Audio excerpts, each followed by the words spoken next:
Olá! Antes de mais nada, gostaria muito de agradecer a participação de vocês.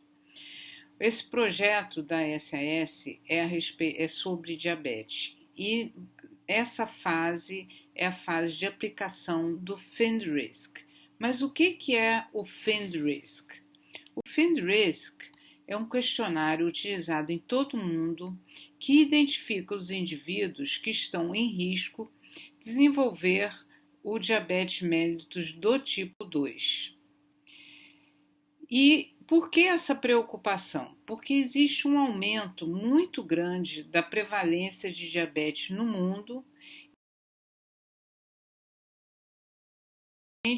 Foi publicado o Atlas da International Diabetes Federation e vejam como o número de pessoas com diabetes vem aumentando assustadoramente, né? E a grande preocupação é que o diabetes é uma doença silenciosa, o que significa que o diagnóstico só é feito se você for procurar diagnosticar. Então, quem deve responder o FIND-RISC? Ele deve ser respondido por todo indivíduo que não tenha ainda sido diagnosticado como portador de diabetes. E como é que ele será feito?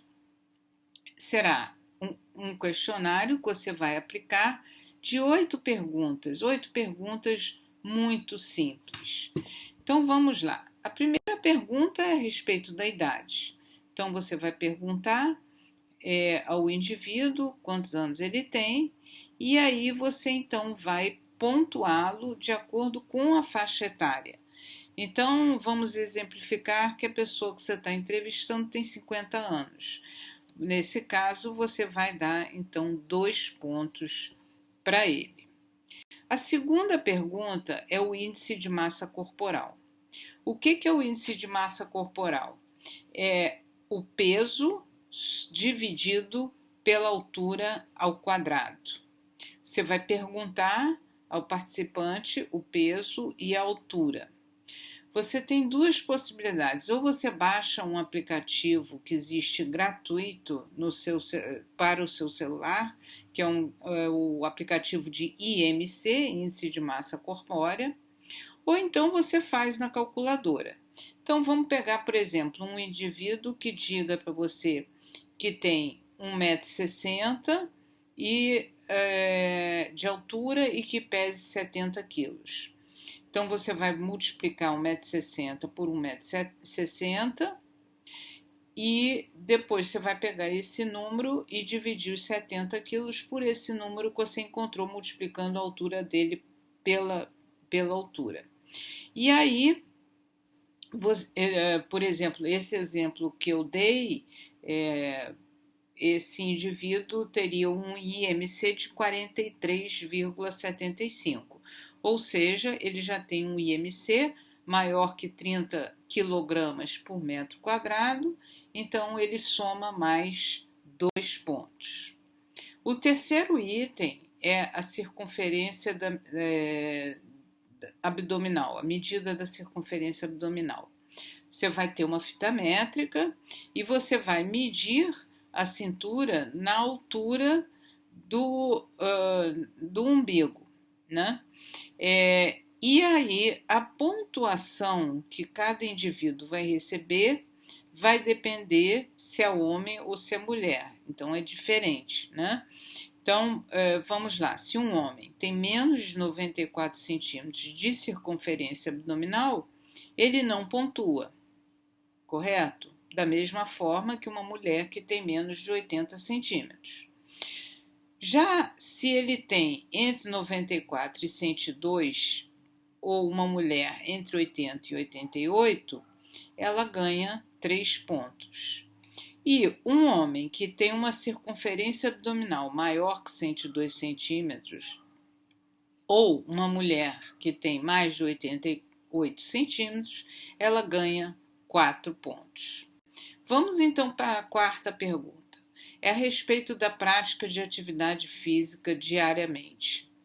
Veja bem, primeira coisa lembrar vocês que se ele for um trabalhador braçal, por exemplo, um lavrador, um pescador, um pedreiro, ele já faz atividade física, naturalmente, né?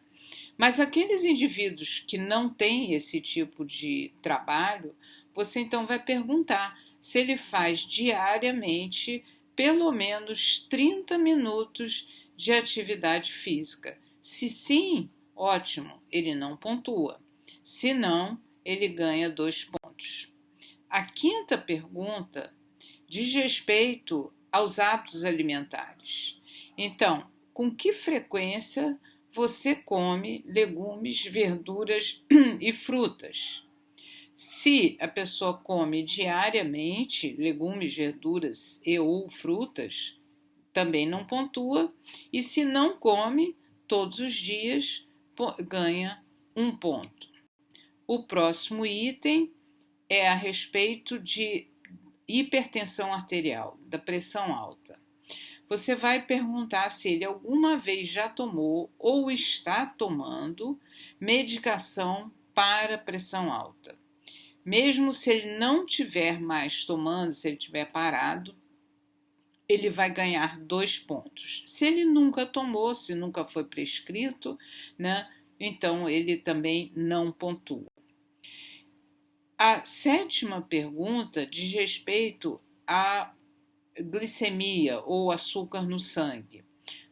Saber se alguma vez esse indivíduo ou essa mulher já teve alguma vez a glicose alta, independente da fase, se foi durante a gestação, em qualquer circunstância, se alguma vez já foi dito por um médico que a glicose estava alta, a pessoa ganha 5 pontos. Eu gostaria de chamar a atenção de vocês para um dado muito importante. Muitas pessoas acham,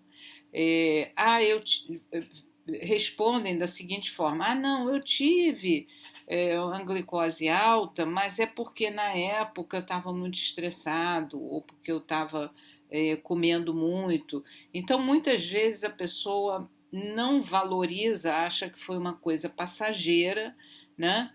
De qualquer forma, independente se foi passageiro ou não, o fato de ter apresentado alguma vez uma glicose acima do normal, ela ganha 5 pontos. E a oitava pergunta, última, diz respeito à história familiar de diabetes. E aí é tanto diabetes tipo 1 quanto diabetes tipo 2.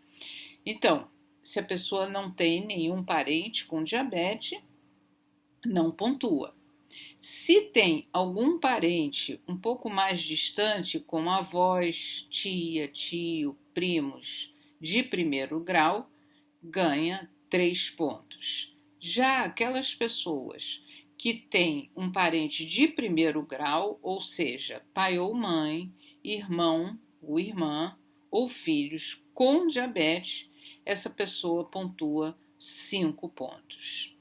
Vocês então já notaram que quanto mais fatores de risco, maior a probabilidade dele ser diabético. Então você soma toda essa pontuação e coloca, por favor, nesse quadradinho aqui.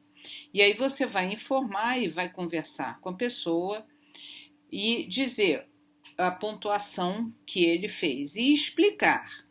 Então, se essa pessoa fez menos que 7 pontos, ele tem um risco baixo de se tornar diabético ou de ser diabético, então ele está de parabéns, que continue com o estilo de vida que ele já tem. De 7 a 11 pontos, ele tem um risco discretamente aumentado. De 12 a 14 pontos, ele tem um risco moderado. De 15 a 20, ele é um indivíduo de risco alto, e mais do que 20 pontos, um risco muito alto. Se ele pontuou 7 pontos ou mais, ele é já considerado de risco, seja risco baixo, risco moderado ou risco alto ou muito alto, e você então vai pedir a esse indivíduo que ele faça um exame de sangue e explica para ele o motivo pelo qual ele deve fazer esse exame de sangue e qual é a importância de fazer. É porque o diabetes é uma doença silenciosa. Então, a pessoa pode estar inteiramente assintomática, trabalhando, sem nenhum sintoma e já ter diabetes.